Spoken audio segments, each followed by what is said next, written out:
Chief Burns and Chief Kunkle, thank you very much for taking the time to talk with us. So fresh from the excitement of the Winter Olympics in Vancouver, we go right to the Trinity River run, which is kind of a nice lead in there. Will you and your team be ready? What are you guys doing to prepare? My team is going to be more ready than I am. I'll try to run, but I'm both old and injured, which are not a good combination. Mm-hmm.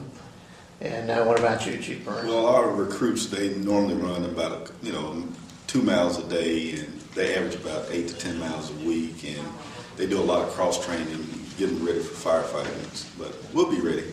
And I'm like Chief Kunkle, I'm getting old, and I am coming off an injury, so I probably won't be much of a competition, for Chief Kunkle this year. All right, now these are bragging rights from last year, which the police department got, right? So what are you planning to do to grab that away from them this year? Well, I'm just going to encourage our runners to run harder and take out the police as they go along the way. That's a great idea. Now, how is the winner actually determined? Because I know it's not just you two gentlemen running, it's a bunch of recruits as well.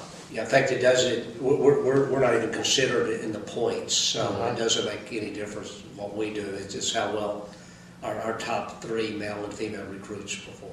Gotcha.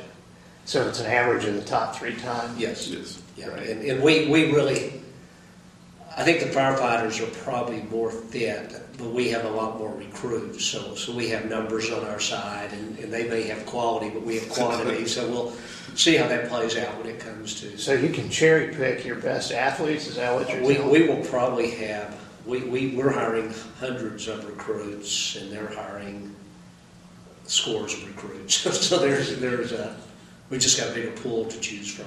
Okay.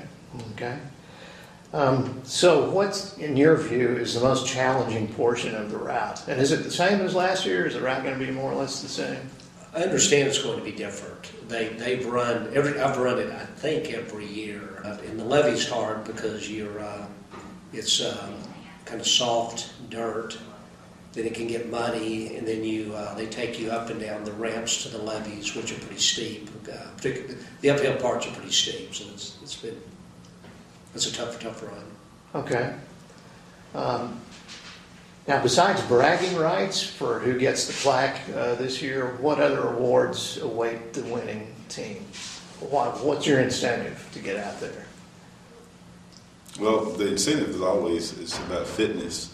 It's about having a group of young men and women that are physically fit to perform our jobs, and so like Chief Kunkle said, that they hire a lot more people. Their mission is different than the firefighters, and we know that it's very physical, demanding occupation. So our bragging rights that we go back that that we're fit, that we're ready to do it, and so that's what we brag about, that how fit we are. Mm-hmm. Yeah, I've been a member of the Dallas Running Club for a long time, and this is one of their monthly races, and we thought by getting involved we could help show support and increase participation. This is also the first really big event that I know of that's been associated with the new Trinity River redevelopment project. So this is the 5th or 6th year they've done it, and it's a good way to show off the potential of the Trinity. You can still tell it's a work in progress when you go out there, but you begin to see the potential. Right. So what about the canoe and kayak races, which are new this year? Are any police or fire department participation going to be involved in that? No, but I do own 2 kayaks, so I probably will be advantaged because I'm guessing Eddie has none.